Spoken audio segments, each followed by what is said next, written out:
is here, connection to.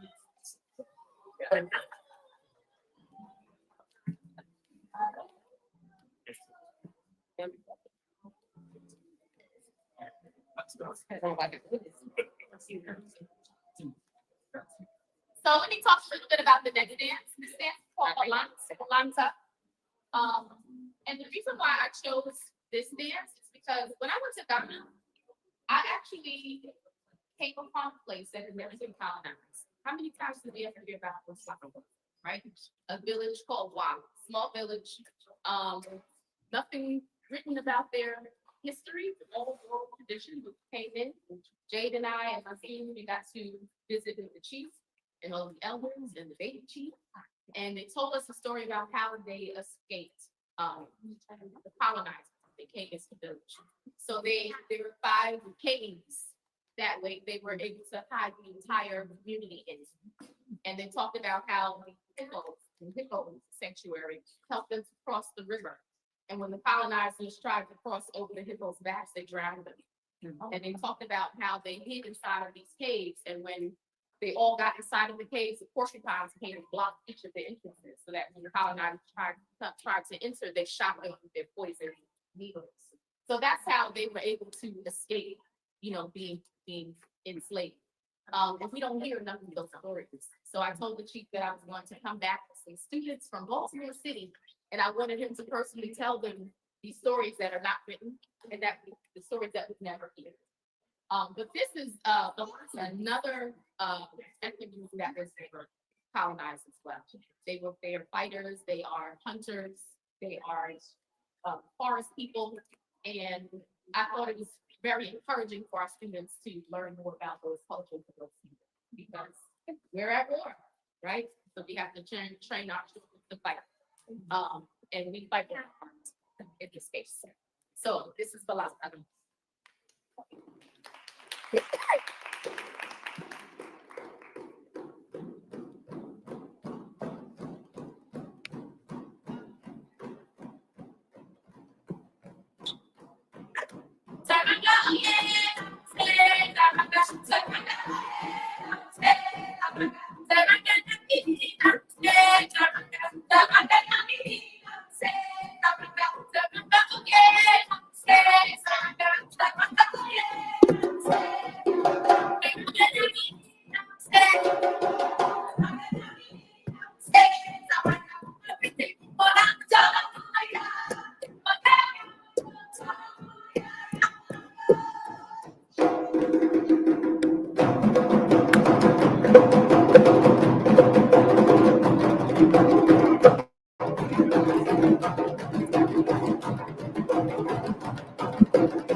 So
what I'm gonna do now, we can just give a one more hand.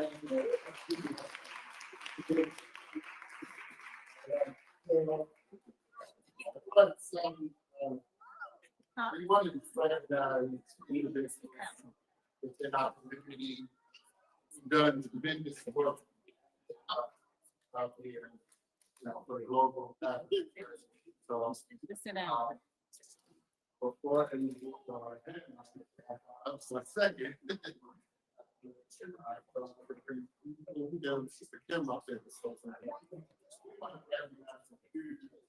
Individuals who have done tremendous work for the global. First, person I would like to bring up is Brother Cosby.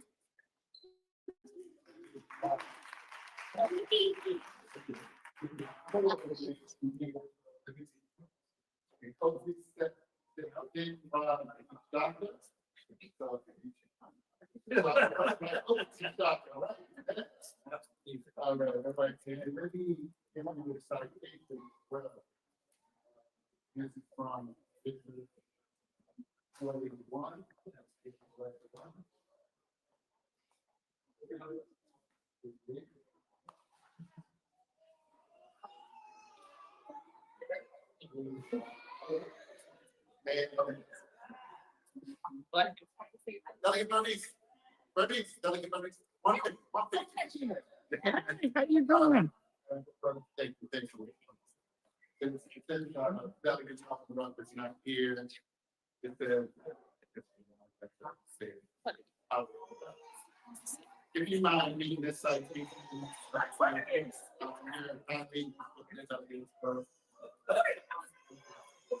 So on behalf of Maryland General Assembly, it's official citation, hereby known to all, the sincerest congratulations are offered to Christine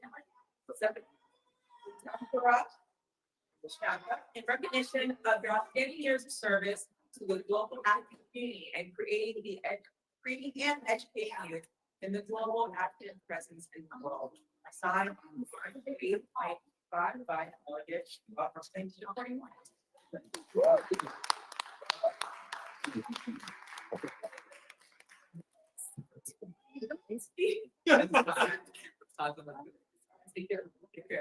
All right, give him a small and.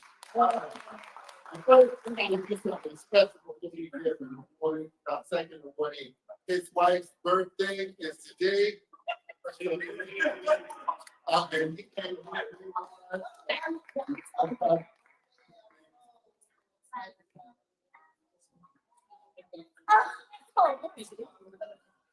Thank you. And she is a principal in another city. Oh,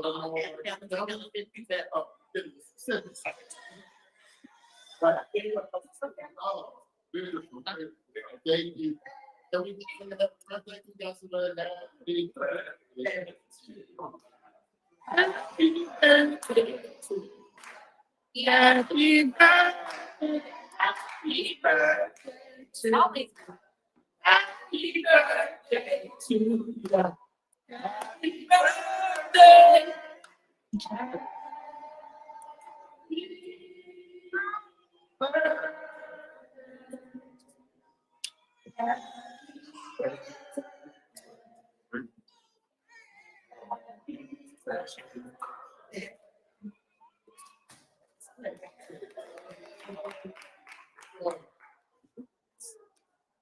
My grace. Sounds like it's all the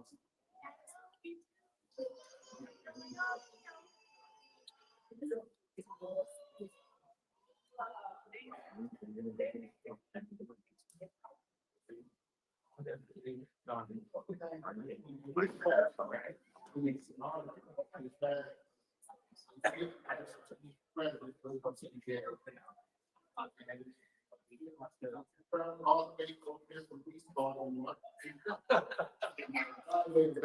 You've done tremendous work you've done, and I want her to take some time to share even some of the work that she has done in Ghana for years, and she has developed the peace and the condition. And so we not enough hold and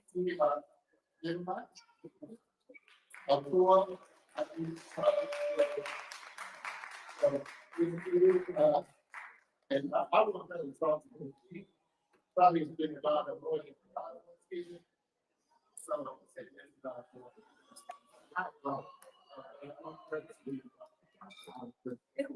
I'm going to say it to me, bro. Thank you.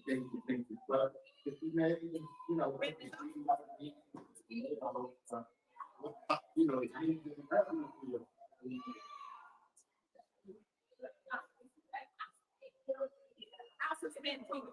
technically, I'm not sitting in state, and very well I can see. Just know there are rules to it, but yes, I'm just 2 rings away. Actually held from Martinsville, Virginia. And I have been here in Baltimore for about some years now. Long time. But I've been traveling to Ghana. That's the only country I've been to at this point. I seem to have gotten, I kind of always say stuck there, but not really because I choose to be pro-figures. But I started going, it was in 1999, I think it's my first trip. And just fell in love with Ghana. I always had a great love for Kwame Nkrumah and African, Ghana specifically, African Joe. But once I went and saw the need and saw that I could make a difference, I just kept going. So I first went on a trip to 20 people on the bus. But,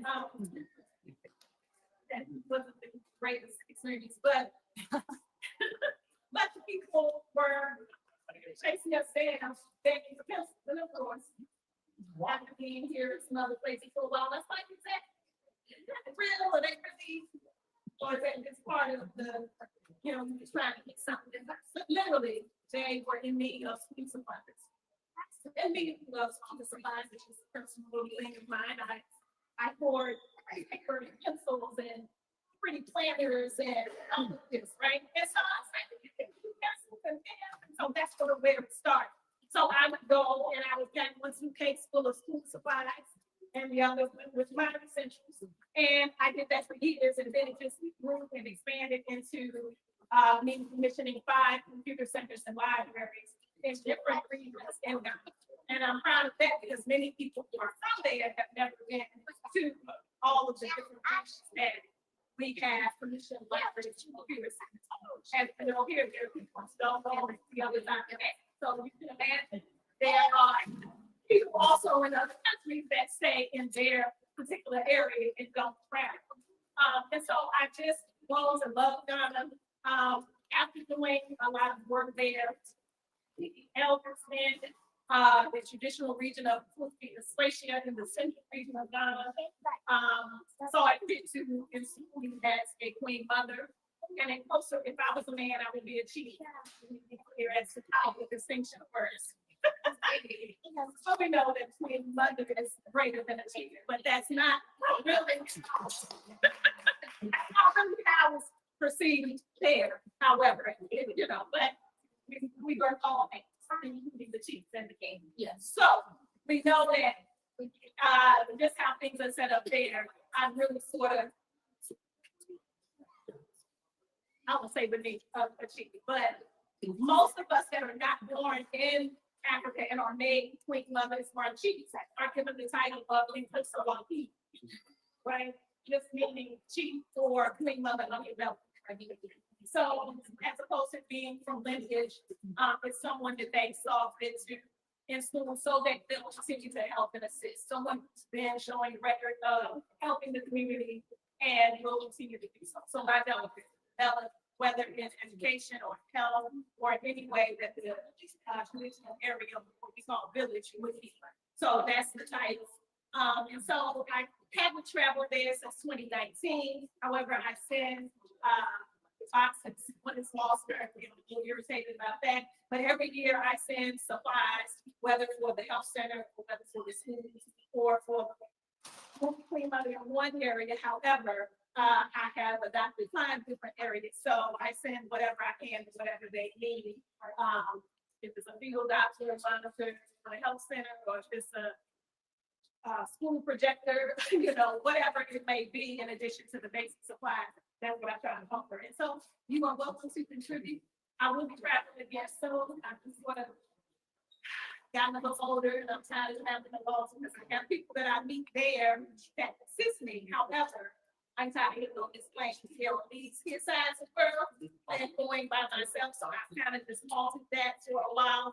So I haven't been since 2019. But if there's an interesting group and you want to go, if you want to not see just the tourist stuff and you want to go into traditional areas, I only serve in traditional regions, meaning regions that do not have a large church that is there giving,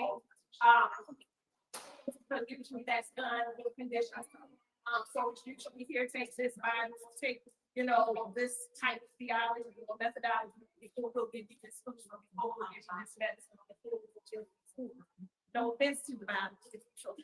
However, if you are trying to give and be of service, you can go with house trees and without condition. So I specifically find rural areas that practice their traditions. And so that's how I selected my area. So if you want to go and see that side in addition to the other side, then let me know. I'd love to be able to demonstrate.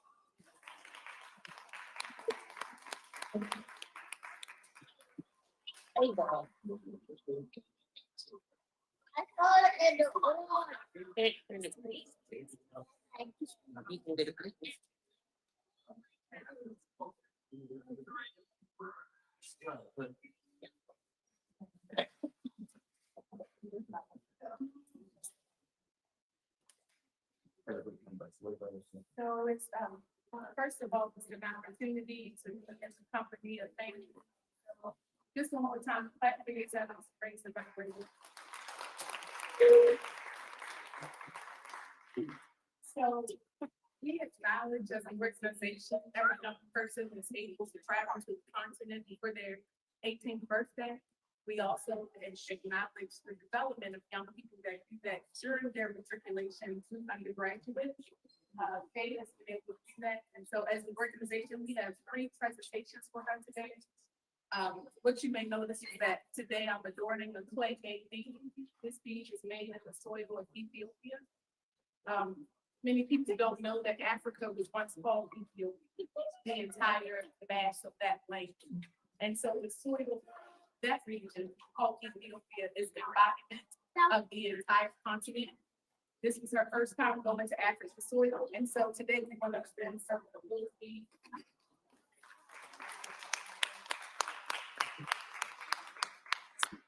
While Jade was on the ground, she had the ability to adorn the dress and wear of the Queen Mother. She was taught to dance. I'm sure that people will tell you something about that, and perhaps she already did. Did you want to say a word about that, Jade?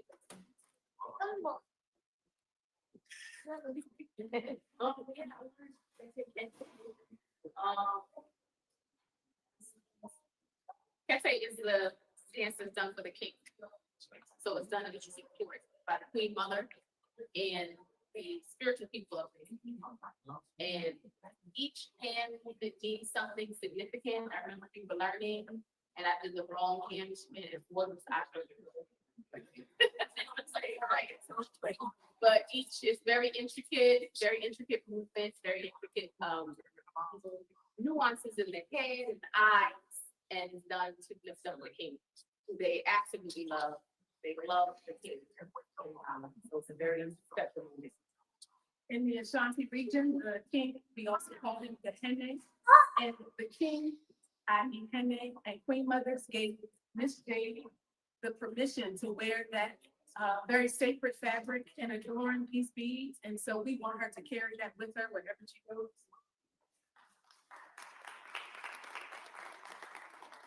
Last but not least, this fabric was handmade, hand woven in the Adinkra village. It was made to celebrate the journey that these 7 women made together, allied to women finding their identity.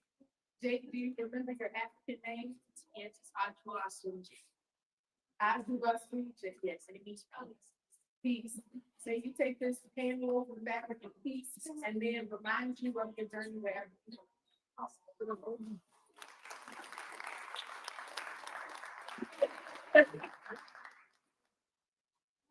Thank you for being one of our people.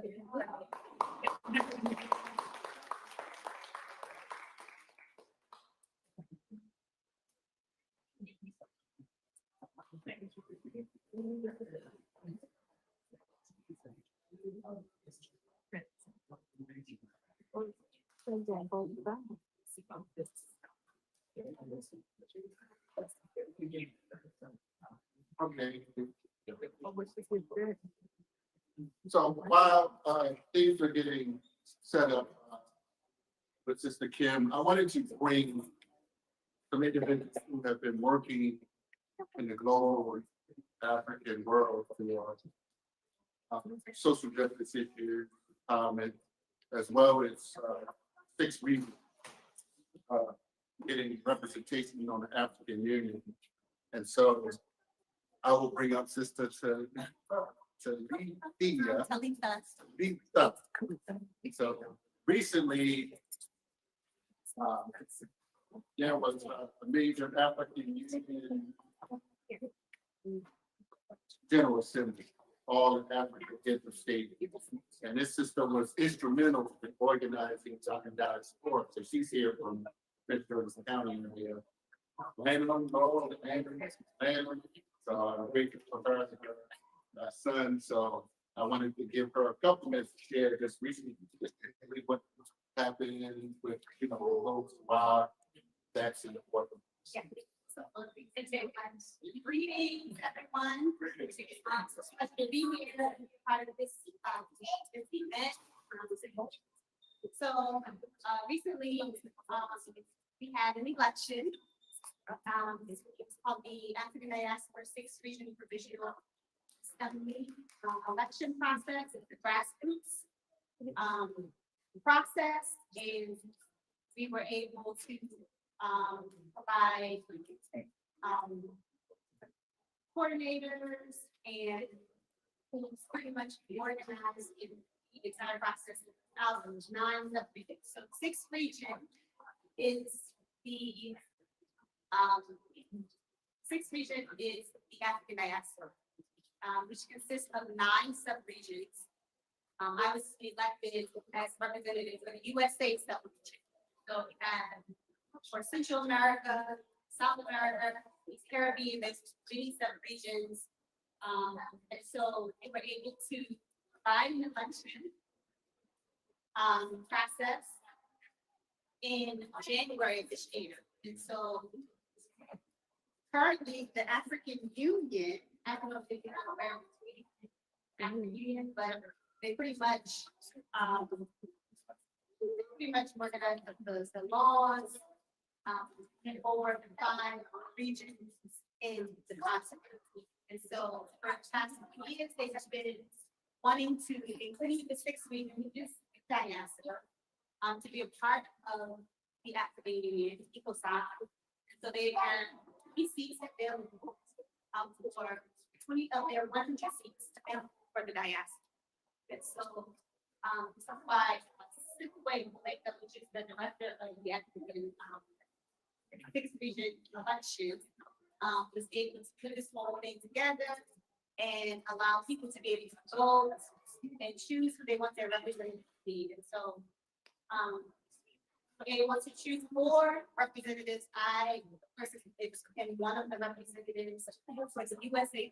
We got 3 other representatives. Lake Pamela, Aaron Clark, Qatar, and Cecilia Johnson. So we are really excited. Really excited to be representatives for the representing the USA. We have a town hall meeting coming up because ECOSOC is now ECOSOC is the African Union. They will be speaking at our next town hall meeting on March the 15th. Is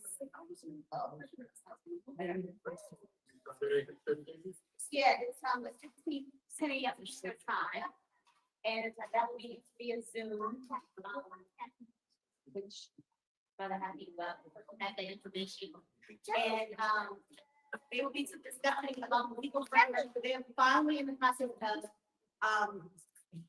having the 6th region join the African Union to put together a legal framework so that we can find for reparatory justice. And that's like really the mission of the 6th region is to fight for reparations. Reparations is something that our ancestors died for, and it's something that is a big part of the progression of our future and our future generations to come. And so this is what we're going to be discussing on March the 15th. I hope that you all can be on that. And that's pretty much all I want to say about this meeting. So very, very nice to meet everyone. Thank you very much. So what we have is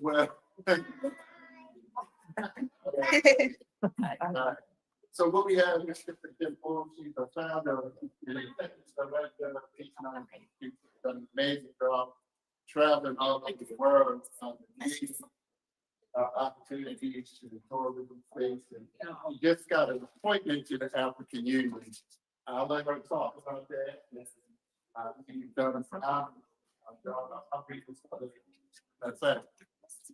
I'll bring this other thing. She's going to show a few videos of the students, the Hopkins students, as well as some of the connection students that are going. Just recognize Dr. Etheridge as well. sorry. Right, so he was connected, 18 years. That 18 years, former teacher. Right? Yeah, not 18, I'm sorry, I just saw some 18 folks like all weekend in Annapolis, so I'm like, something like that. So, got it. Keys, the Keys Department as well. Oh, and they will be going to Ghana as well with this group of connection. So thank you, brother. I mentioned that to you, bro. You got it. Okay. Yes. Let me bring this up. When I think of home, I think of a place where there's love, such always. I wish I was home. I wish I was back there. When things have been already, things that make the tall trees suddenly the sunshine shining so bright. Oh, I wish it all here. I want you all to clap for Park Heights.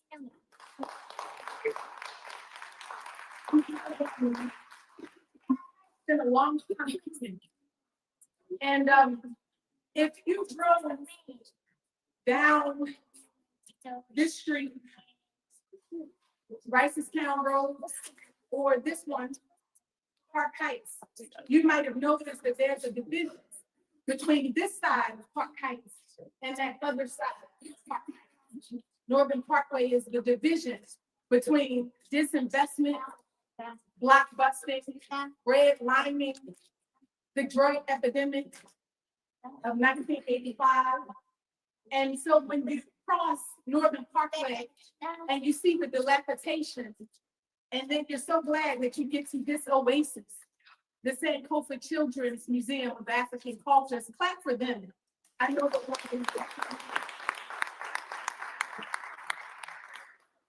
our organization, the Teaching Artists Institute, we're based here in Park Heights, and I've been working in this community since I was 15 years old.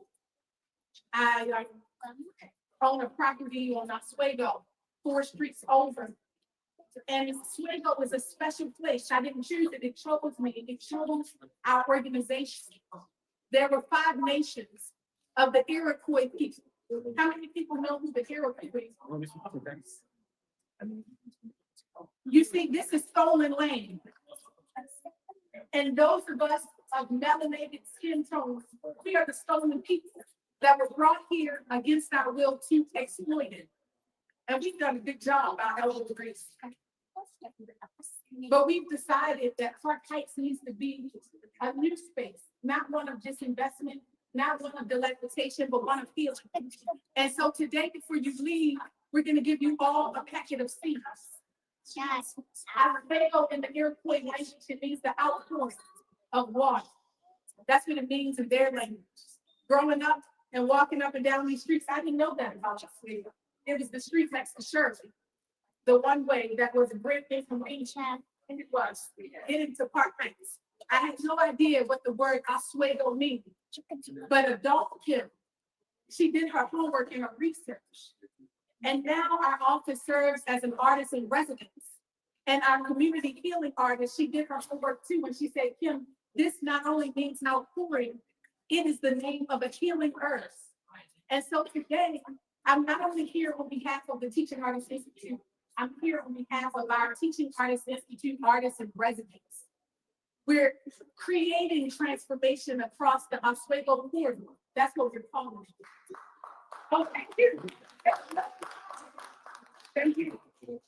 The Oswego Mall was a government, the federal government-owned building, and now we're looking to take that property back for community-led artist development. We've decided that we're going to plant the Oswego tea. It's a beautiful red flower. We're going to give you seeds and ask that you plant that wherever you're based across the city. Baltimore County, I know some of you came in from Montgomery County. We appreciate both of y'all for coming down. We want you to plant these Oswego tea leaves. Plant them into the soil and save the seeds. Food sovereignty, seed sovereignty, land sovereignty. Our people, we understand the land. We always have. But the land is also the scene of the crime. And so for many of us, we don't want to get our hands dirty. Our young people, they don't want to work too hard. I don't want to sweat too hard because they have been taught that hard work and labor and sweat and dirt, these are signs of inferiority because our people grew the fruit and ate the rind because we have never seen the results of our labor. We have never benefited from our work. But right here in Park Heights, our organization is partnering with institutions like the Sankofa Children's Museum. I remember when they raised the funds to build this building, and Harry and Jeanette said, we won't build it unless they put our name on the front. There's a reason that even though this is the Sankofa Children's Museum of African Cultures, Harry and Jeanette's name is on the front. We want to reclaim Park Heights for our young people. This is new little Africa. You know, I've been to many countries. We gave the young lady Jade a string of these beads, and we told her that these beads represented her first time to go into the African continent. Me, I have so many beads, I can no longer put them around my neck. I just chose 40 or 50 to adorn today to represent my journeys through the continent. But let me tell you this, when I went to Africa, it didn't make me more African. It made me more Black. When I went to Africa, I started realizing how Black I was and how I didn't use my Africanity because they picked us up and brought us here against our will. I remember how my mother would make me dolls by hand. I remember how my grandmother would grind her mint from her garden when I got sick and broke that on my chest. I remember the electric slide. Listen, that's an African dance, young people. I'm trying to let y'all know. And so I'm hoping that this journey, this Sankofa, this remembering for these young people from Connections, when they go back to the continent for the first time, it will make them more Black. They will come back as cultural ambassadors and love their people. They'll come back and say, when I think of home, I'm thinking of my family and the people that make up home is where the heart is. And so I want you all to know being in this building today is what makes it home for me. Park Heights, again, since 14 years old, I've been working in this community and I'm committed to its development. We are in the front to divestment. I won't say much. I've already said too much, but I do want the young people to say a few things for themselves. So if you come in close and gather around, I'm going to put this on our big screen here. We'll start with our college students, because you've already seen the few of them. This is from their journey when we spoke about her.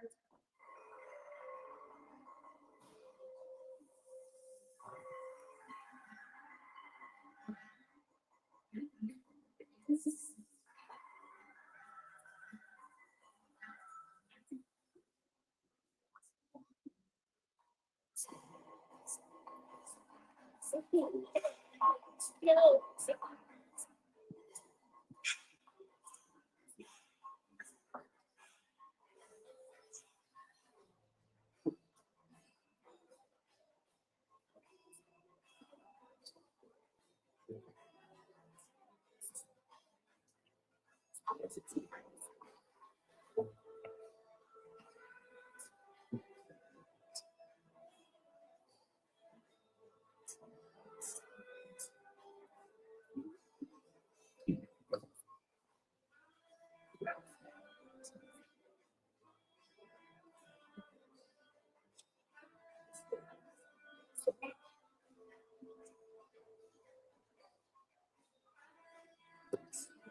As you can see, the sound is not being kind to us.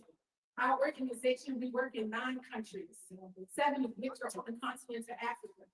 I'm so glad there's recently been a boom of people that travel with tours to the continent.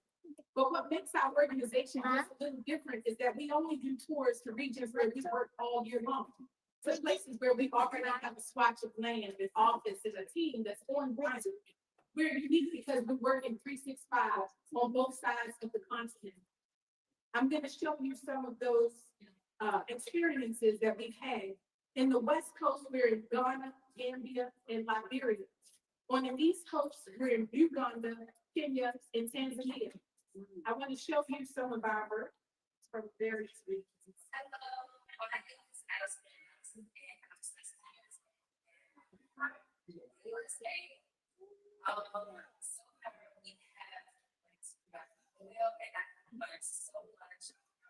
Culture being currency is that we are the currency, we don't have money, we can exchange, we can barter, because we are learning so much ourselves and we are very learning different kinds of dance from African or Tanzanian tradition to Indian dance and like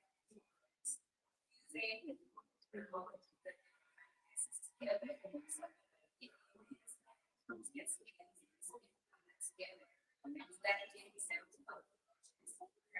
together. I actually got surprised.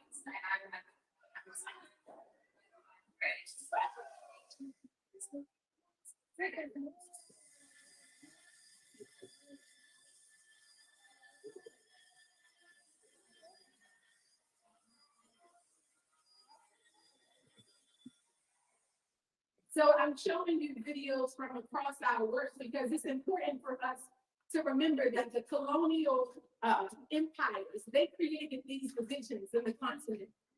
They told us that Ghana was separate from Cote d'Ivoire. When we understand that the region of Cote d'Ivoire, known as the Oropoku, the region of Oropoku, that this was a queen mother, and she was from Ghana, and she fled in the dark of night. You see, Oropoku, she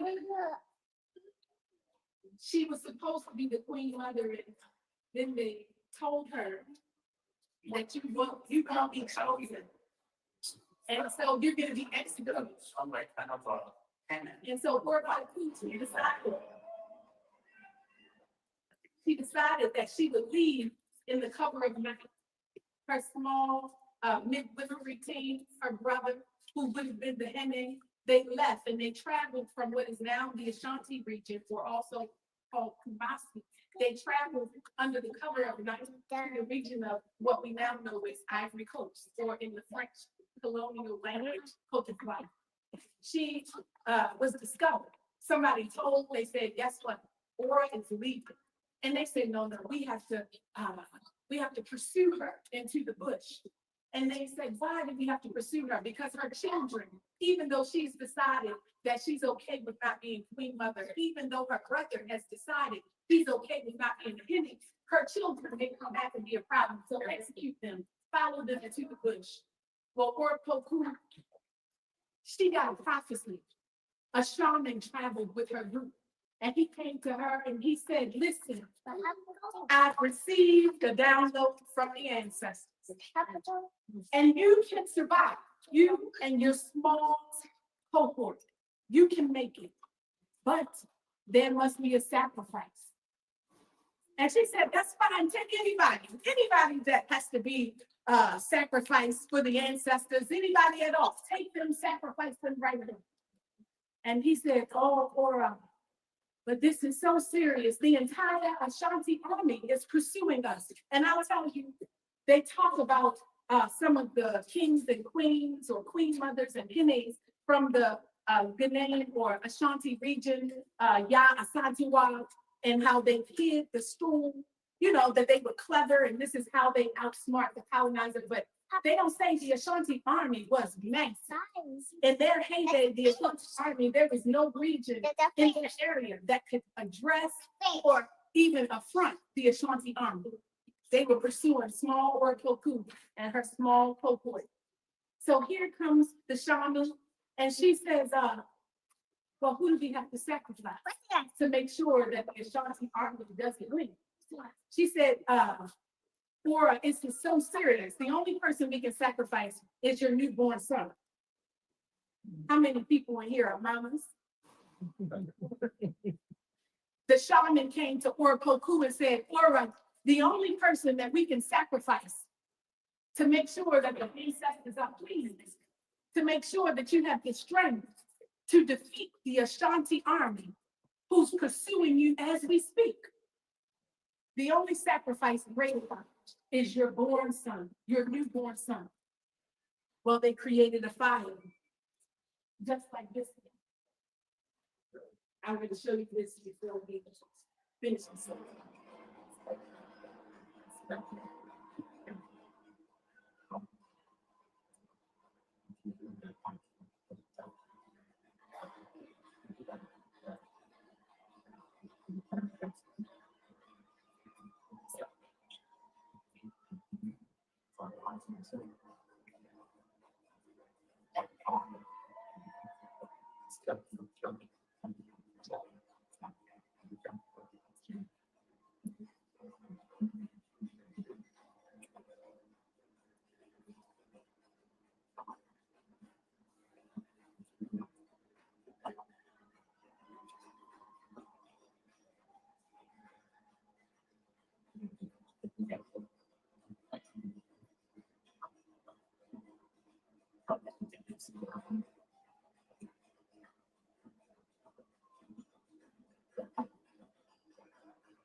They created the fire and they danced around it just like we just saw.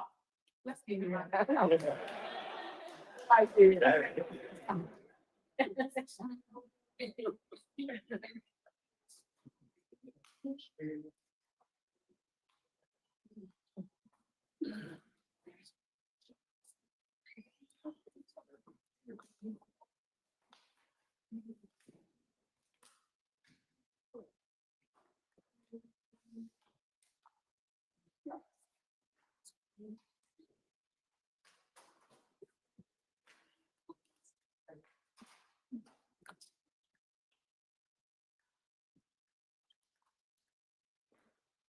And so they danced around the fire, and Orkoku, she held her baby in her arms, her first and only newborn son. And she danced with them around the fire, side by side. And before they knew it, she took her baby and threw it over the riverbed. And at just that moment, the Ashanti army attacked Orkoku, the shaman, her brother. Well, let me tell you, Orkoku, her brother, and that small cohort, they won against the Ashanti army. Clap for Orkoku. And Orkoku, when you tour the museum, you will know her because she has a face, and on top of her head will be a small baby. I want you all to tell me when you see this Orkoku. And she now lives, and her lineage lives in what is now known as Côte d'Ivoire, or the Ivory Coast. Wow. And so I want you to know that these colonial borders that they came to make were done out of the Berlin Conference of 1884 through 85. This year is an anniversary of that conference. So I want you to remember that though we're taking our young people to Ghana, though the Ghanaian flag is this wonderful red, yellow, green with the black star that our brother is wearing right here in the front table. I want you to know that this is a figment of colonial imagination. Wait. Our people are one, and that includes us in the diaspora. Yes. We didn't stop being African because they took us against our will across that big water and dragged us from its shores. And we're gonna show you how we remind our young people of that.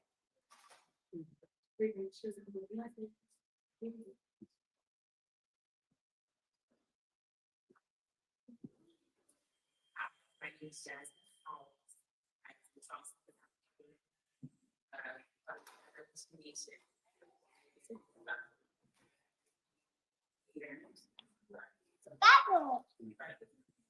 Wait.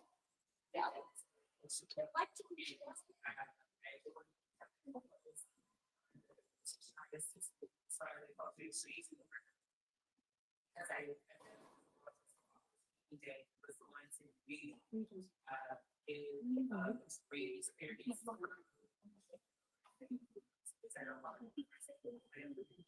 So wait.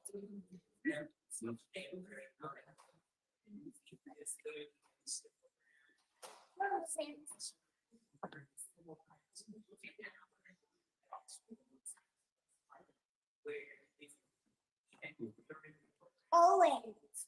Always.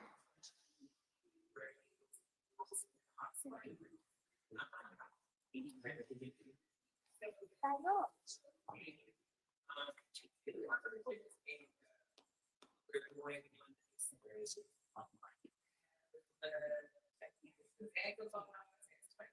Why?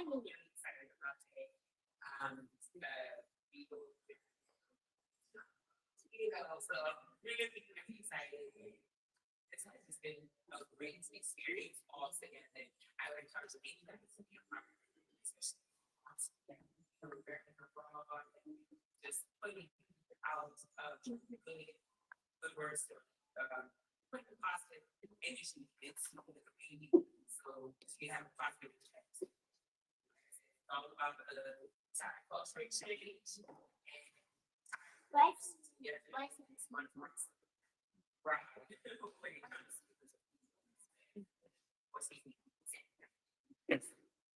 I want to show you one more from the Tanzania group because I feel like I need to bring some male energy to what you're hearing in terms of testimonials. You see, there's a war on our young men. There's an attack on them, and I feel like Africa has a different vibration. This concrete jungle, it vibrates a certain way. And the African continent, that soil, it vibes a different way. And there's something about being transplanted from this environment and just taking it. It moves different. At first, they activated. Miss Kim, there are bugs everywhere. Oh my God, why is everything so slow? But then they begin to decompress without even knowing it. They themselves from within begin to move more slowly. And once they realize that I'm not under attack, I don't need to walk and look over my shoulder, that I am safe, and feel that on a metaphysical level and a physiological level, their pupils, they no longer need to dilate. Their palms, they are constantly sweating. They're no longer in a sense of fight or flight or freeze. They're taking in the experience. Unfortunately, at that point, it's usually time to go home. We have programs where young people can go for the entire semester. It doesn't have to be just 1 week. It doesn't have to be just 14 days. That could be an introduction to an entire shift in their life's trajectory. There's a window of sensitivity where our young people are jailed, the juvenile justice system, the school to prison pipeline is real. And there's a window in time where if you just simply take them out of this environment, all the dumb stuff they do over here, it won't get them into jail for the rest of their life. They won't create a record that follows them in 35 and 40. They can make a mistake and still have time to recover. At some point, you just need to transplant your child. When you see that they are not, if nothing is working, I've tried everything. It's because the after school program is just baby. When you walk out of the school and straight into an environment that is traumatizing. sometimes it needs that transplant. I want to show you this young lady. His accident even did after this story. Same company. That one.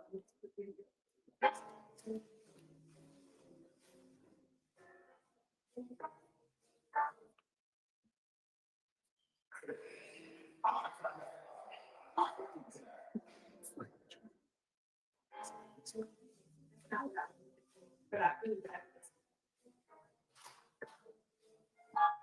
Because it's about intergenerational diet. So I think I'm gonna show you from my elders. It's not about censoring our young people. It's about intergenerational diet. Our young people have problems because our elders have problems. And learning is a lifelong journey.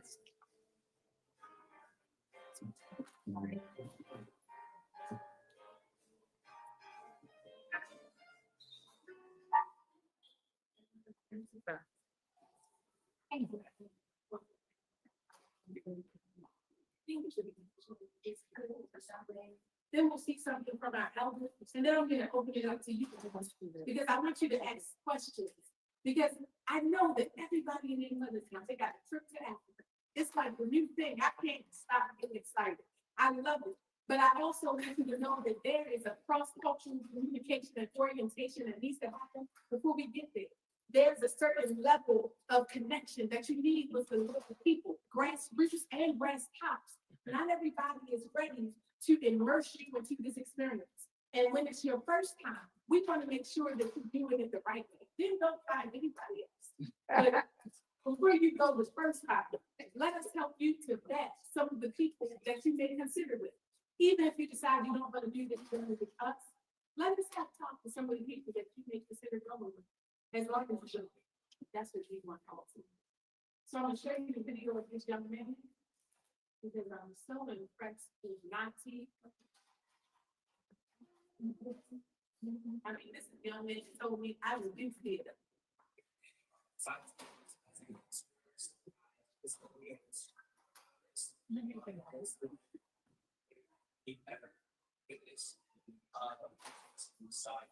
Can you make it louder?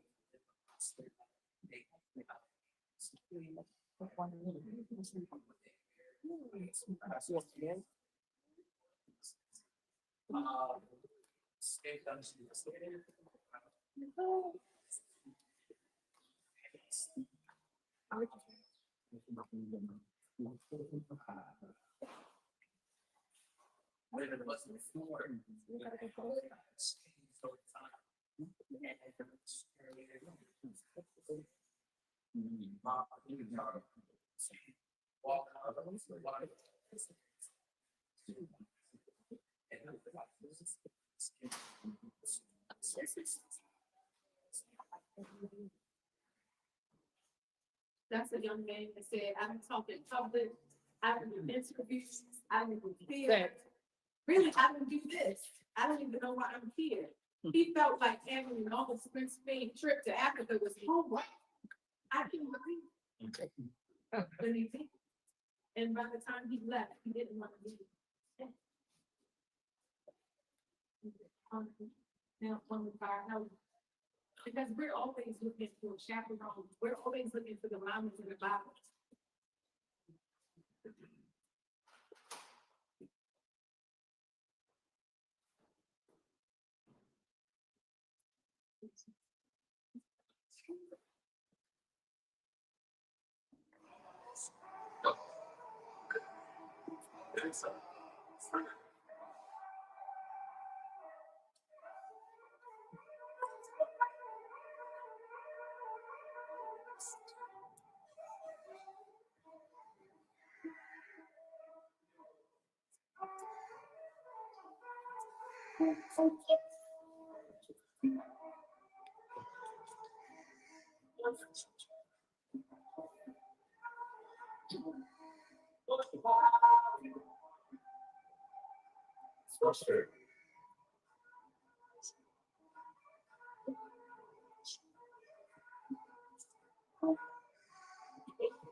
Y'all can swim, right?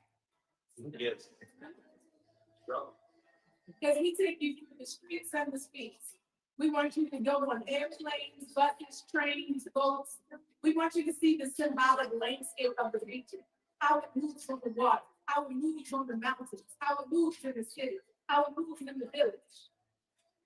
My name is Gary, and I enjoy my trip. Everybody has an on. So basically, I need to act. First time. I'm here for 1 year. And I'm going I love this smiles. Oh, everyone's smiling all the time.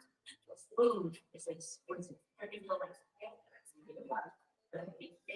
and breakfast, one of the students, even the rain, outside people, in progress, and go to space so much.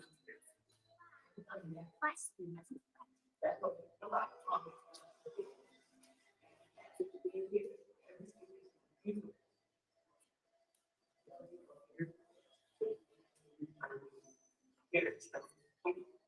I'm Chase. I can honestly say that it's been an awesome experience. Not only did I feel welcome that I traveled with, but I felt welcome in the people who kind of signed. So it's been a great experience. I look forward to visiting several other parts of Africa again. And I just thank you for welcoming me, and especially you guys. Great job. Great job. Thank you. I'm Belinda, and I came here with my mom, Mama Betty. And basically, so this year was so awesome that I am sick already. So, that lets you know. It's not, yes. I'm Mama Betty.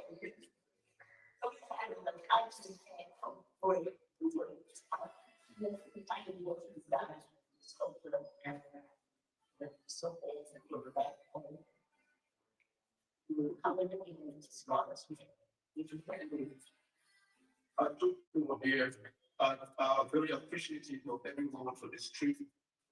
Even though, we couldn't be here in Africa, I just came to do some more cultural exploration. So I can read other parts of Africa and definitely coming back to Tanzania. And next trip is going to be pretty soon, sooner than later. And I'm in Kenya as well. Yes, thank you.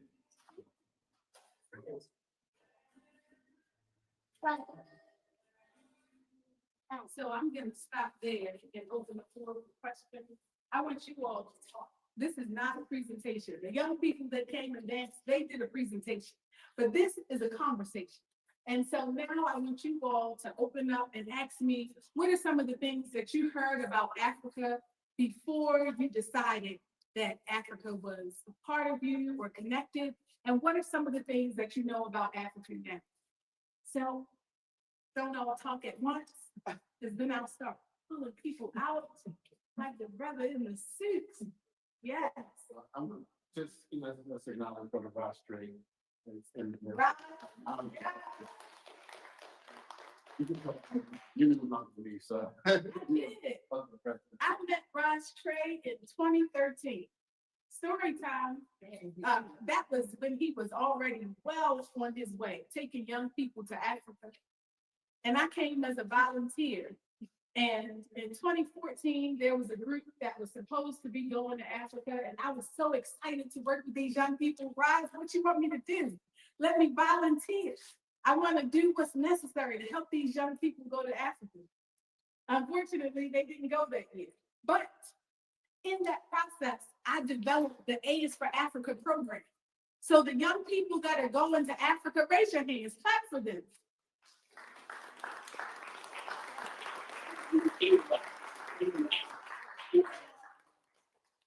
The reason that these young people are going is because 10 years ago, I developed a program called A is for Africa. And I developed that program after working with Ross Trey and seeing how he developed those young people and how he wanted them to be involved. And I said, you know what? This program needs to keep going. And since then, every year, we've had at least 4 or 5 groups to Ghana, Tanzania, Zimbabwe, Zanzibar. I want you all to now ask me questions. Start by telling me, what is it that you thought about Africa before you decided that you were also African? And what is it that you feel about Africa now that you know that you're an African person? Yes. First of all, I'm gonna thank you guys for putting on this amazing event and the work that you do, and I'm gonna clap it up.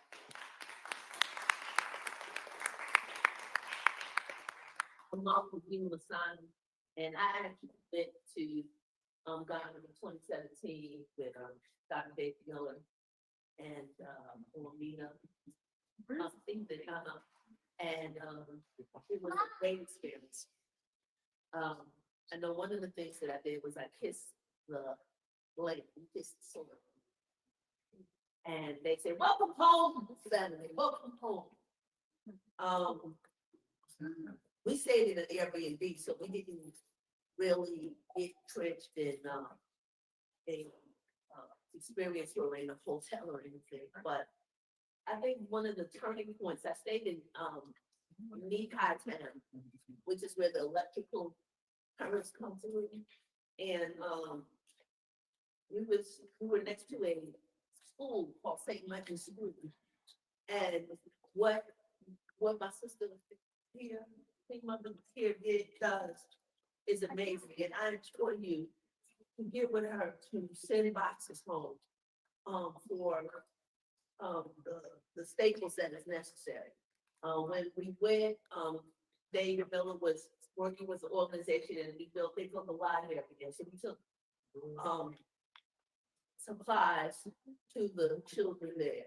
And they are so grateful for a pencil or a piece of paper or a book. Stuff that we don't even give any credence to. That's what they love. But the thing that they wanted to impress us. So they wanted to do American things. They wanted to dance and rap and whatever. But they were so polite. And they had all European names. And I would ask them, what is the name that your father or your mother gave? But in the colonization part, they believed that they would be accepted more if they had your second name. When I went to the castles, people were living on top of the castle, actually living there. So the infrastructure may have changed in all those years that I've been gone, and I do plan on going back next year. Wow. But it's so much work to be done. They are so grateful. They didn't have books. Bye. So y'all be familiar, watch how that look like that. And they were like, hello, mom, can I show you? I don't think it's a problem. Hello, mom, can I do this for you? Or can I do that for you? When you go to the villages where there's water, or near the castles, they will take your name. And when you come down, they have raised you, your name, to take with you or written it on a seashell. And whatever dollars that you give them is gonna impact the whole economy of those children and those families there. So go spend your money, not Walmart, Target, or any of those things. Save your money, put it where it can grow. Take your children and take yourself to the continent. It should be one of the things that you do more than Europe, which I've been to, more than going to the Caribbean and all that other stuff. You need to go home. I said, Is there someone that has not been?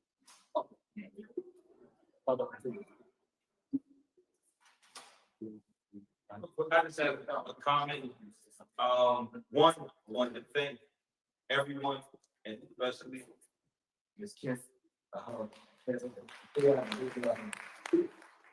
Help facilitate this for our young people. My name is Abdul Salam of Ease Development. I'm one of those funky after school programs that Ken spoke of. But in all seriousness, this connection has come 360 already for us, just in this small space, right? We linked TAI with connections, the Oval Mail, to walking distance from here. It's with one of the hubs we have been in for over 10 years. For 10 years, we just celebrated our 10-year anniversary this year. We're 100% Black African company over those 10 years, one Afro-Latina. And some of our young people are here today. It was very important for us to assure this trip happened. It kept not happening. Mama D made sure to facilitate and keep pulling with one of those groups that have been trying to go for 10 years or more. So for this to come full fruition is a blessing for us. We also have a property, maybe 3 minutes walking distance from this facility. So again, to make that connection, we have just been blessed. We'll be opening a 5-acre facility that's on the backside of Coppin. We'll break ground this year. With that being said, we will assure to have a presence for Sankofa and CAI in that facility. And again, part of that magic, right, is that the whole idea and purpose of that building will be to facilitate generational conversations, in which during the day, we will assure to facilitate programming for elders. We already have a partnership with Coppin State for apprentices and interns, in which we'll bring them in, young professionals, to do work during the day, to work with our young school age, young people that are right here in this building today and up the street. So again, just seeing that magic, we can't wait to get across the borders, to see I always saw some of my young people doing their part for my wife, get my Park Heights. If you're saying that Park Heights are big, right? But to see them, I want to see them go over there and share their culture and vice versa and bring some of that culture back. So again, we just appreciative and we see and feel that metaphysics already. And I just want to end it with 2 things. One, if you're on IG, do our young people a flavor is a phase 1 favor.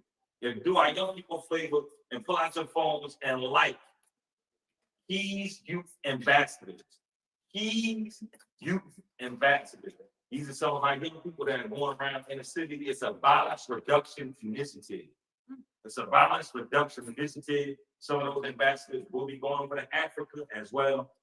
So again, and the last part of that is these circles are small. These circles are small. So when you're in the same space as people doing significant work, please exchange numbers. It's get a contact, find out where you can do some volunteer work and you can just get back.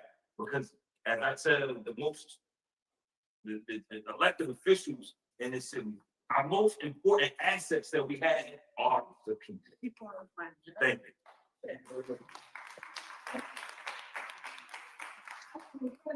It's, it is full circle. I want to show this video of, Baba Olamina. Because it was that duel that connected us to connections, but it was because of Baba Olamina. But let me tell you how.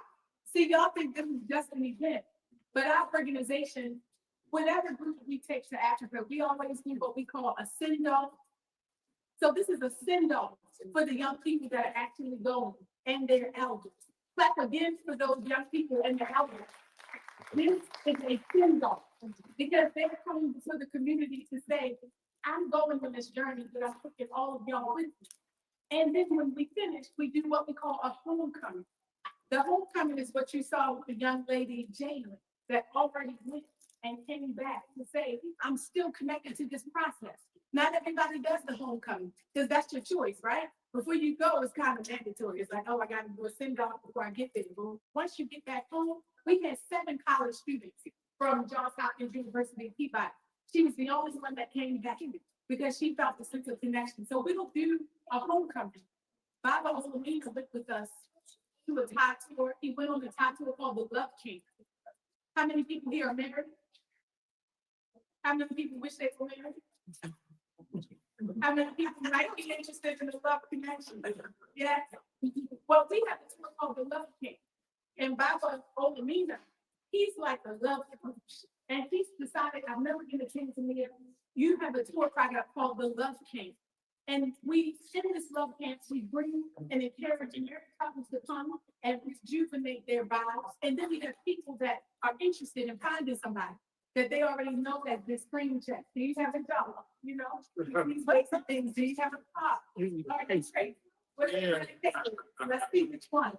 Well, the love camp is where people that are interested, where they come, and we do that tour. And Baba Olamina, he came on the love camp, and I'm very proud to say that after going to the love camp, he is now married to the woman that he was just dating. I wish he was here. He was one of those that were coming to kill him. And you know what's so crazy about that small circle? Baba Olamina went to Ghana. It was big. This is No, here's the real small story. Baba Olamina didn't happen one. So we were on that trip together.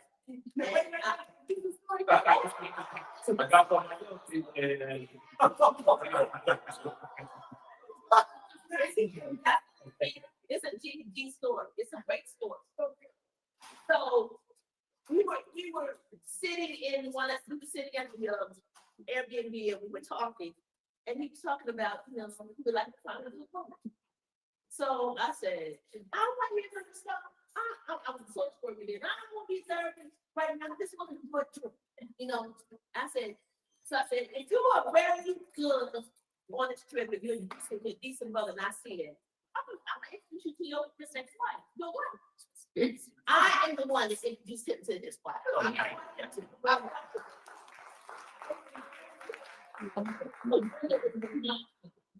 And when he saw her, he said, I had 2 women in mind. When he saw Brenda, it was different. He fell in love. That's the thing. yeah. And after this drink, they got married. So I'm gonna show the video.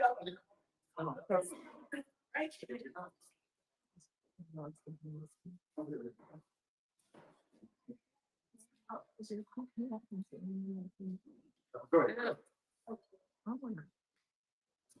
And I wish he was here. He's getting one of the awards because you just don't know how much he does in the community. Our artists and residents property on Oswego, we got the grant funding to renovate. He gave the contract to him because he's also good with his team, doing so much. We wear so many hats that sometimes we forget that we should acknowledge you with every capacity that you feel in our community. We go back.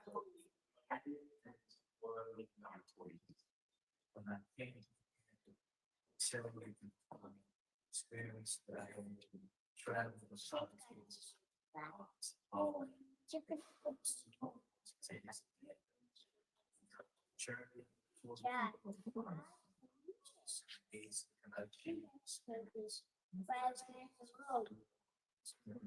All aspects. And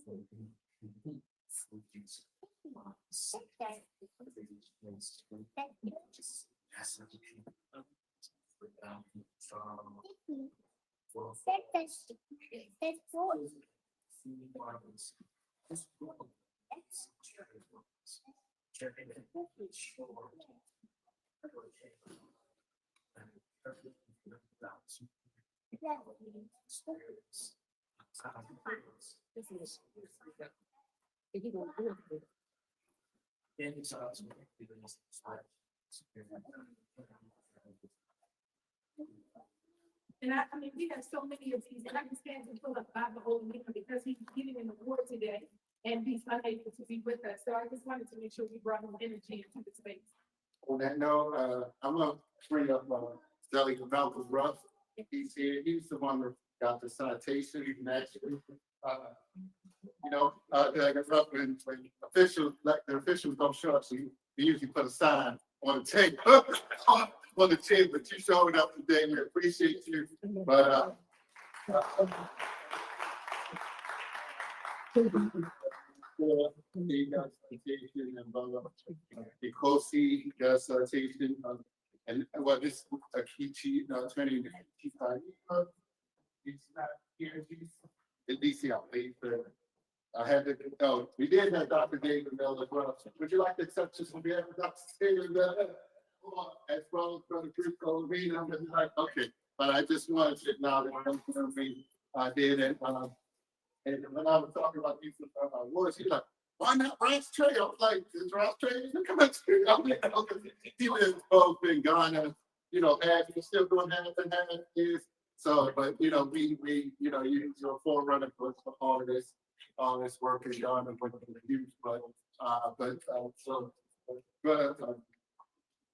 Delegate Malcolm Ruff has been serving in the House of Delegates for 2 years, 2 sessions now, and so we're honored. I live in the 41st district. This is the 40th district, and so I don't see any other officials here, but we are proud to, I live in the 40th first, but we work in the 40th as well.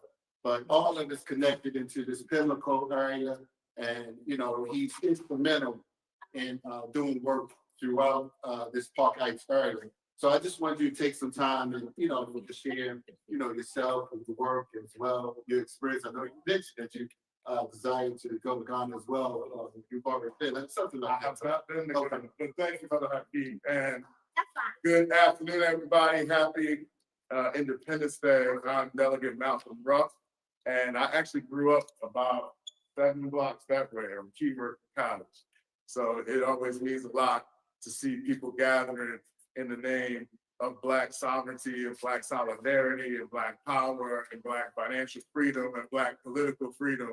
And that is exactly what this gathering is about when you're celebrating this heritage. So I'm just honored to be with you all today. I have traveled to West Africa. It was my graduation gift from my mother. Her name is Sister Martha. You might know her. She's been a longtime member of the Griot Circle of Maryland. I used to be a growing Griot when I was coming up under Mama Mary Carter Smith. And so when I graduated from high school, that was my gift from my mother, was to take me to Dakar, Senegal, and to Banjul, the Gambia, and to Sally Portugal. We got to go to the resort there. And then we also went back to where she spent 2 years in the Peace Corps. I don't know who did this, but my brother and mother studied French. She was one of the only Black women to go to Middlebury College up in Vermont back in 1970. And she studied French and went to the Peace Corps and taught English in Abidjan for 2 years and maintained relationships with 2 of her students. So when I got to go with her to Abidjan, we actually went to their compound in the north part of Abidjan, which was an amazing full circle experience. But one of the major experiences that I had was, and I know a lot of folks have had this experience of being able to go through and see the door of no return, but also to be able to walk through the arch of return in the car. And so I want to have that same experience in Ghana. And funny enough, one of my closest cousins that I grew up with, her name is Brianna, took a trip with her friends to Ghana about 3 years ago. And now she, just like we mentioned, just like you mentioned, Sister Chris, is now married to a Ghanaian man. And they live here now. His name is Alex Emmanuel. And they are happily married. They live like right around the corner here in Park Heights. So I'm just honored to be able to be here with you. I hope that you all are able to celebrate to the fullest. And I hope that you all are able to just revel in your accomplishments and what you have contributed. I'm so glad to honor you with these citations. And I hope that we continue to uplift our people forever and ever. And I will always contribute to that. So thank you all for allowing me to be with you all and to have this moment to speak to you all. Much respect and love and peace and blessings.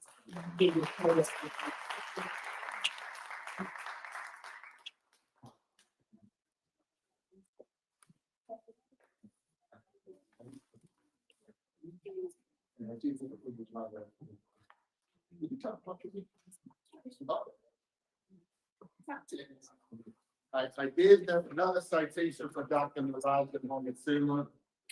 Yeah, I did, I did. Earlier. Okay, okay. But I just want to go tell everyone this one.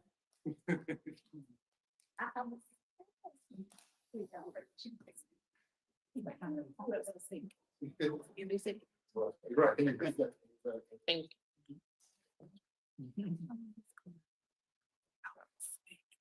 What, you got this one? Gotta get off the subject. Oh, okay. It's good. Great.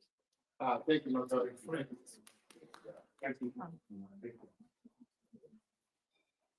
So we did want to hear what others had to say, but at this time, we're gonna allow. Most importantly, we had, United Nations, we do lots of things, family. Our work, yes, miss. I have a question, and she told me to raise my hand, so she raised her. When you finish, we just want to look about the socio-political spaces that we're in, but this is about being at home with the family. The difference between what we do as a company and what other companies do, and I make this comparison so that you can make an informed decision about who takes you to the continent. We work in these spaces. It's not, we don't come as visitors. They know us. They've known us sometimes 20 years now. We're getting kind of old, man. But they know us. We work grassroots and grass tops. And when we say that we work grass tops, we mean we work at the African Union, we work at the United Nations, we are integrated into the governments of the regions that we go through. And that doesn't matter when you're doing the grassroots experiences with the artists. What matters is if something goes wrong, we can get on the phone, no matter what bush you're in, and we can do something about it if things go wrong. So your contacts don't mean anything when everything is going right. It's if something goes wrong. That's when your contacts matter. And so what we're saying is that we as an organization are part of that insurance policy outside of your travel insurance because we have relationships. In Africa, the relationship currency is your life. You have to know somebody. And so I love watching, our people work because whether I'm there or not with you, and I may or may not be, we have many curators. I can tell you that I have a relationship currency where the people there see me as a part of the family. And I hope that as you all continue to travel to these regions, you'll have families that adopt you and you'll be a part of the family. At first, I saw it as favoritism because I was trained in this European school of thought. Oh, y'all showing favorites. Why you give them a cheaper price than you give us? But then I grew to appreciate that somebody would be loyal to you. Then it reminded me again of my Blackness, how what happens in this house stays in this house. We don't talk about family just because it happens, because what happens in the house stays in this house. So some of the things that I've begun to unlearn by working in Africa, you also had these experiences. Having that been said, yes, we work in the United Nations. I don't necessarily want to talk about that today, Bible Haki. I want to hear from you all. Again, this is a conversation, and y'all not saying enough. We got the elder here. We need at least one person from each table to say something that contributes to the vibration of the faith. Well, elder ladies first, so we will go to the mouth, and then we will come back to My question is, does Baltimore still have a city relationship with any African country. In 1978, I went to Liberia on a Fulbright grant. They chose Liberia because Bonga in Liberia was a sister city. So Morgan University and a few Baltimore City teachers or employees of Baltimore City schools went to Liberia. I have not heard in recent years anything about any kind of sister city relationship with any African country. That was my first trip, and I've been to 13 African countries. Yes, plan for the. Do you know anything about any other sister city programs on that continent? So I'm gonna ask you to talk to the governor, because that sister city was established from the gubernatorial level with Liberia. It's been defunct because the problem is when you establish a sister city, you need to determine what that means. Is it a picture and a photograph, or are you gonna get rid of the tariffs that allow you to now trade and bring products from one side of the coast to the other side of the coast? Are you gonna do things like create fellowships and visa-free restrictions to one side or the other side? Or are we gonna have a problem getting our artists over here to this soil? There needs to be funding and supported in that way. And so that legislation, in my opinion, it was a toothless tiger. And it was a toothless tiger because there was no support. It was ceremonious at best. Africans love ceremony. So we'll go and run and take the picture and wear our finest. But at this point in our organization, we need more than a ceremony. And so I think with our president, Governor Moore, Westmore, maybe it's time to have that conversation again. But I'll tell you that our last president was more interested in exchanging with South Korea, and not. So, hey, who knows? I'm ready. If you're ready, we can have that conversation together.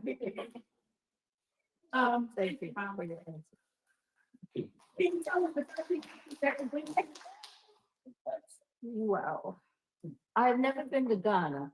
I thought I would go to Ghana because my cousin was married to a Ghanaian doctor that she met in college here. He started the sickle cell program in Ghana. He got $1 million grant to start a sickle cell program in Ghana. And I always thought I would go when they went. He has recently passed away and I've never been to Ghana, but I've been to Liberia, Ivory Coast, Senegal, Gambia, Egypt, Kenya, Zimbabwe, South Africa. I don't know, I've lost count. Let's start. Strong stuff. I'm 88 years old. I can't remember the rest. Black.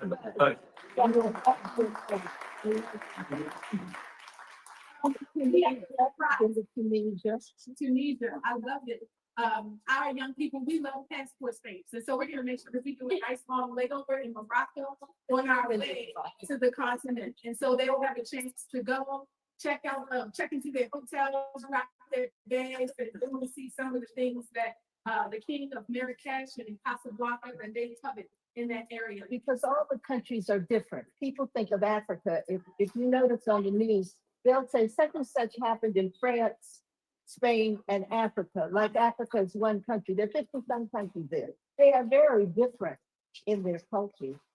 And we Americans don't seem to always get that. Thank you for the education. I had a question, but he's asking about Liberia. The former president of Liberia is a member of my organization. I'm president of the Baltimore division of Marcus Falls UNIA. So if there's something you would like, I could connect the sister and give you some information. He's not the president now, we got to hold it I up. know, But the former president was my sorority sister before I was his there. wife, he said his wife, oh, the former president. The former- Well, the female president, Oh, wow, okay. years ago, who no Okay. longer with us, Yeah, so, was a member of my sorority. She was not at the time when I was there, yeah, but subsequently. yeah, but we have a division. She was an AKA. Okay, oh, wow. She's an AKA, I don't know that she's. Shout out to the AK.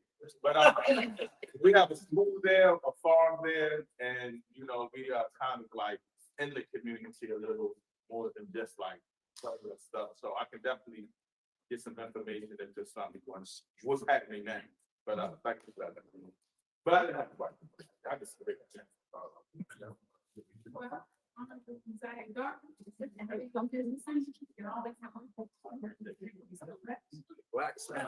I wanted, excuse me, I wanted to share, cause you asked about what we thought of Africa before we kind of decided that Africa was dinner. And, you know, I remember telling my family when I went to college and came back to celebrate Thanksgiving, I said, I'm African. And they're like, well, we black. I said, I'm black, you know, you're black. I said, no, I'm African, right? And I stood on that. And to this day, like, I still feel that very strongly. But one, you know, in doing like research and looking into the different cultures of Africa, I think one point she pointed out is there's multiple countries, 67 countries, and they have states, right? Nigeria has 36 states, you know, so you got to think about the fact that there's a diversity there that we can only like imagine, you know what I mean? It's like we don't know the inner workings of the governments there and what they go through and how their government operates. But it's important for us to learn that and look at that because we can glean from that information here and operate the way some of those places are, because those are black governments, you know, and that's very important for us. But something else that I like, and I'm 43 years old now, it's only been a couple years ago as I was learning Swahili that I realized how many African countries speak English, right? So Tanzania, they made their official language Swahili. But right next door, Kenya, their official language is English. And that's because of trade. So English has, or you know, our language has a big influence over there. So we can actually connect, right? We don't have to learn these languages to connect with Africans. We can speak English. They speak English. It's not as hard as you think. So sometimes we create imaginary barriers that aren't really there. So you can go there and actually get around. You don't always need an interpreter. It is helpful to know people, you know, just like any other country like Haiti or places like that. You've got to know someone who's there or you get taken advantage of, like anywhere else, like Mexico, for example. But Africa, you know, a lot of countries do speak English. So just keep that in mind when you think about traveling there. You don't have to go take a class to learn their language. You can just go. Because I listen.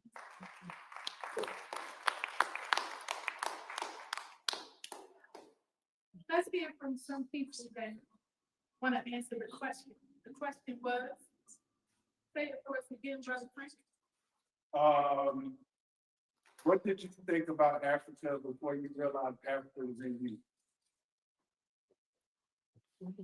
Is everybody here an African? What did you think about? No. Realize that? Yes. I didn't see racial in you. You're not African.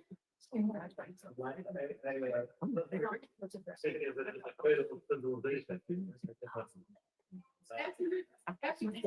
Including yours should be up. Yeah. Because Africa is the cradle of all life, culture, creed. It was the beginning of the human race. So that means that everybody here should know that they're African. And it doesn't mean that we all relate to Africa the same way. Again, some people go to Africa and they become more African. Me, I became more Black. I started to see the African in myself and in my family and in the vibration that I had on this tour. And so I appreciate that so much. More from the audience. I see a lot of questions in the faces. You ask us questions about Africa. Bring us to the test. Test us out. I don't have a question about Africa, but, and I've enjoyed every minute that I've been here. But I was told that, or I understood that this would be explained in some way on if there's going to be something. Will there be some explanation? Or is it just, this was an appetizer? So it is an appetizer. In front of you, you have a small dessert called chin chin. In front of you, you also have a coffee covered, a chocolate covered coffee bean. And you also have a Ghanaian produced chocolate bar.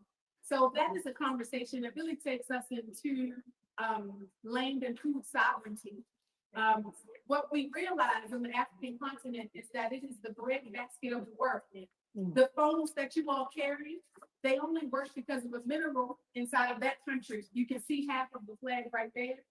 Can somebody tell me what flag that is right there? Yellow star, red stripe, African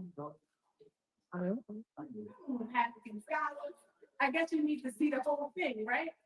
Brother Charles, can you help us hold the door open so that our African scholars can tell us which flag this is?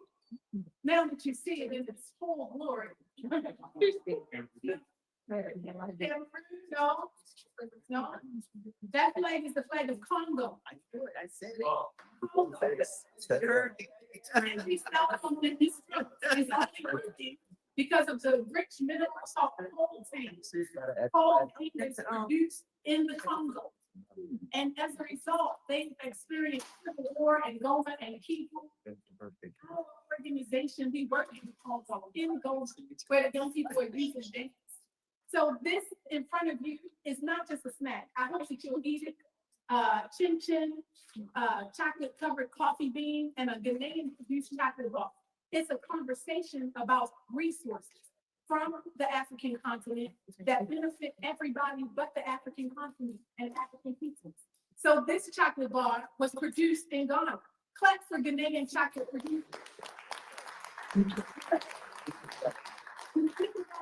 Thank you so much, the Snicker bar and all of the Reese's TC cups. The Mars company, they get 80% of their chocolate from Ghana, and they get the other 20% from Côte d'Ivoire. And none of those people even have the infrastructure, the ones that are cultivating the cacao, to even build a school and electricity for their villages. But Mars, this company, exploiting. So we support these Ghanaian golden chocolate companies. And that's why each one of you will take a chocolate bar home with you today. Can everybody stay in front of you? Maybe you see the chocolate covered coffee bean.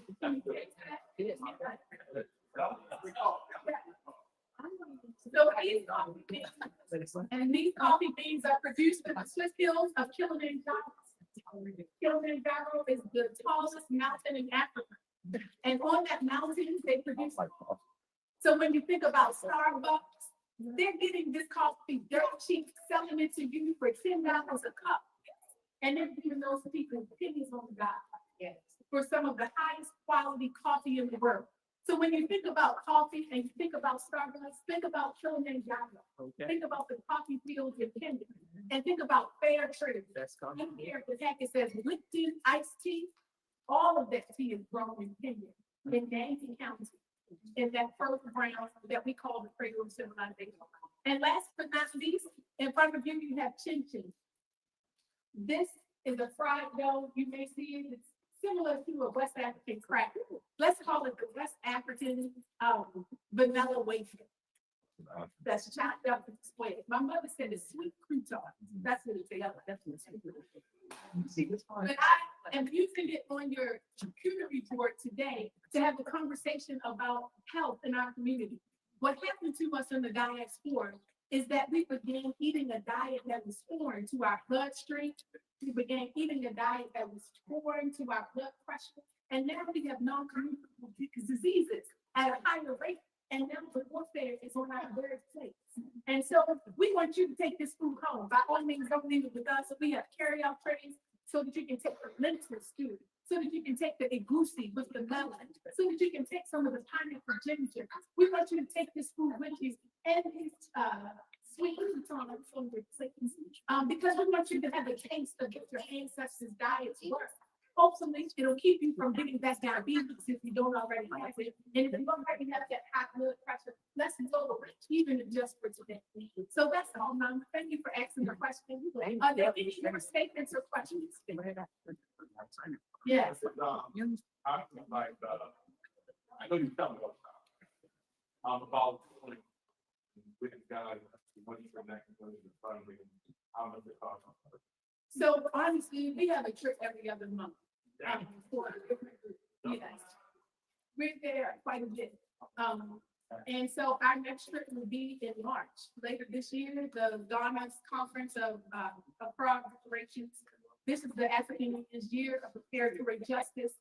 And so at the end of Ghana, There's going to be a tour that goes Dr. Ron Daniels with the Institute of the Black World, Kim Howard with Reparations United, Dr. Joy DeCruz, she wrote Post-Traumatic Slave Syndrome, Anaya with the Global Healing Circle of Reparations. So the tours that we offer to the public are usually the ones that we curate ourselves because we want the intention to engage the people. But honestly, there's a tour every other week. So March, April, May, but we'll also be fundraising. Maybe you say today, I can't afford to do it. Let us work with you over the course of a year. We can help you get there. Let us be a part of your Africa campaign, right? Yeah. Question, something? Yes, so you should all have a bracelet in front of you. I don't want to stand on my soapbox, but just because you mentioned it, I promise this will be the last thing I said. And then I'm going to ask you all to like us on Facebook, like us on Instagram for Tide Got Tours. And I'm going to go about the business and ask you to come and get this food and I'll take it back. But the last thing I'm going to talk about are these bracelets. It's important that we reclaim our global cultural economy. And so one of the things we're doing is we're working with the local bead makers in every region where we work. And you're holding two calls. The Chinese written letters in the white beads are the reminder of the journey that we still have to take. When you open that, you'll be reading about one of the experiences that we offer. You should have a journey that is the Freedom Ride. The Freedom Ride is how we tell our story here. But then on those bracelets, you have beads that are handmade. If they're white or brown, they're made by the Luo. The Luo, they currently reside in what is now Kenya, and they migrated from the Hell Brazil. So you also find them in Uganda at the source of the Nile River. You'll find them throughout the white and brown beads. You also should see a colored bead. That colored bead is made by the sister to the Maasai people. These people are called the Karamojong. I don't expect you to digest that, but I want you to wear this bracelet with pride and know that it was handmade just for you. Thank you guys again for being here. I'm going to pass it back over to Baba Haki, who I'm sure invited you all here one by one. With the fire and the car and the elbow. Thank you, Baba.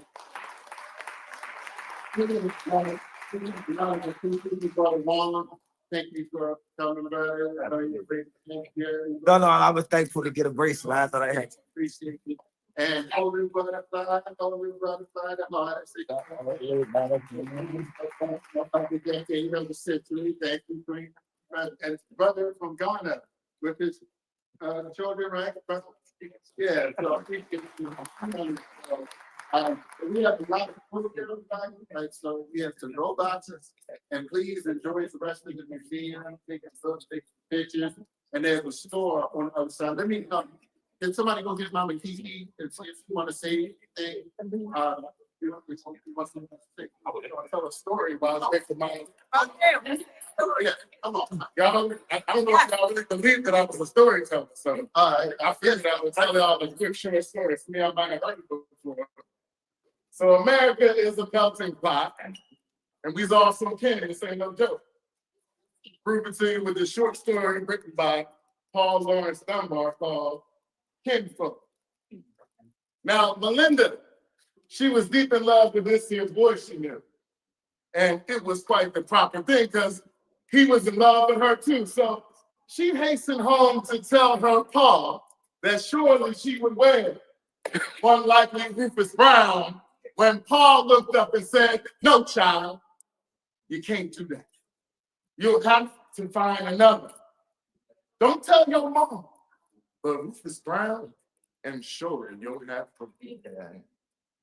Well, Melinda shed a few soft tears, then slowly went her way. But soon she found another boy, and she hastened home to say, "Now, Pop, I got a man, that Smith boy down the street. He ain't got no bad habits, and he sure can dress up me." But Paul, he looked over and slowly shook his head and said, "No, child, you can't do that. That Smith boy ain't no half brother." Well, Melinda, she forgot her oath, and she blurted out at her mother, "Paul said I can't marry Rufus Brown because he be my half brother." And when I turned to Sonny Smith, although it seemed like treason, but Paul said I can't marry him on the count of the same reason. Well, mother said, honey child, don't you cry. Put on your wedding cap, marrying one of them boys that you like, cause you ain't no kid in the pack. That's info. That's info. That's info. I know before you were born. Oh my goodness. And my wife is an egghead. I know. So give her Mama Kiki.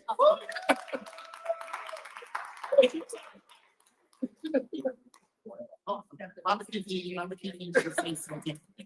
Oh, no. I go. You all met Mama Kiki. She owns this, so we want her to say a few words and talk about what the hell this media history, and then there are other parts as well. It's one of. Amen.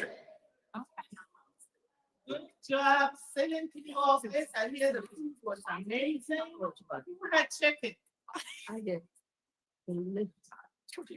Okay. I put it in. Okay. Good. You did good. You had a chicken. Yes. Yeah, you probably had more than one. Anyway. I don't know what's in here, but I guess it's just to say something about the museum. And what you invited partly for today. How many of you are planning your trip to Ghana already? Not you. That will be amazing. I don't have a report of, from the previous group that went last year, but I have heard that it was amazing. So, you all let me know if you need any contacts in Ghana or anything like that. Or maybe somebody can put me in this week. I'm gonna wait.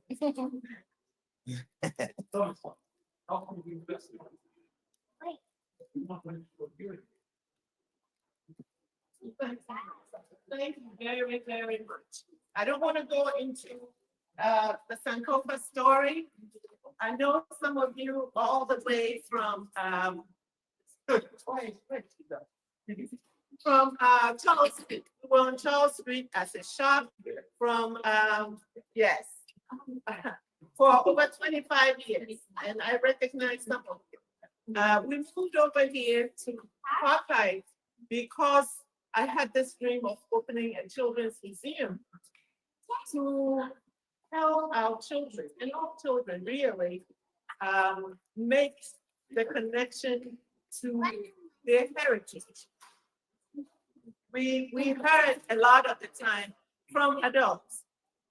Well, I didn't teach us this in school. I didn't know that, And so the idea was to start with the children.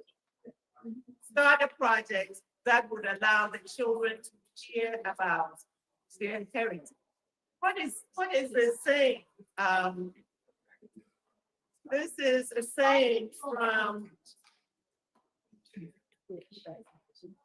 I forget his name, but a people without a knowledge of their culture is like a tree without.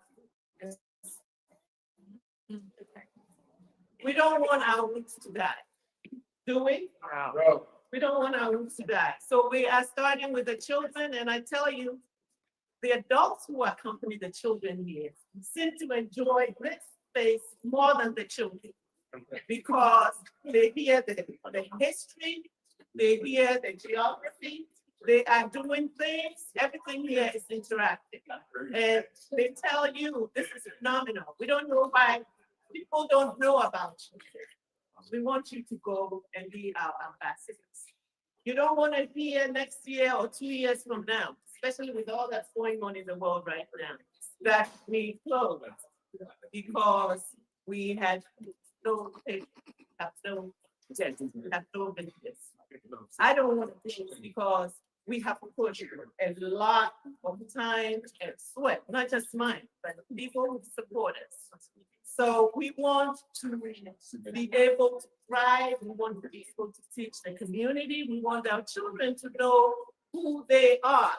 because we think identity is very, very important for children growing up. So anyway, this stage, let's just so this in here. This stage that you're in was is available for rent for all kinds of things if you are interested. Feel free to talk to me, or you can call me later.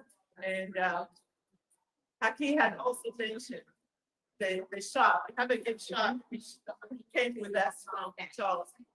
If you've never been there, feel free to walk down and look at it. You don't have to buy anything there. You can test So we thank you very much for supporting us. And have a wonderful weekend. Thank you.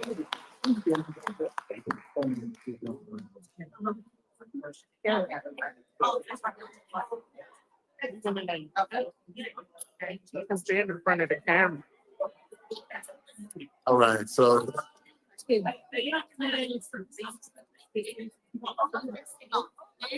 we are grateful to be here for What Up Baltimore. We appreciate Lady Day, Dr. Jenkins for, reporting this amazing Ghana Independence Day 68 years ago.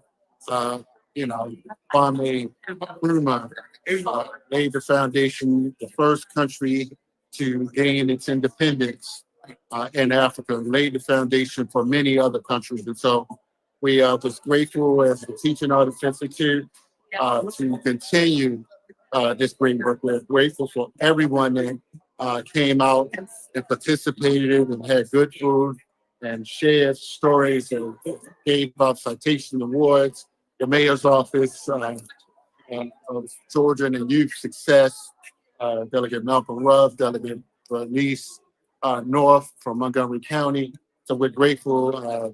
Miss Deidre Hawkins came out. Sister Kim Poole, who's traveling throughout Africa. Queen Mother was here. And so we had a good mixture. We had a indigenous brother from Ghana, a brother from Ghana that was here. So he came with his family. So we had a good mixture of Ghanaians. And so we're just pleased with the diverse audiences that came together here today. So this is what it's about. Just wanted to let you know that the host of this show,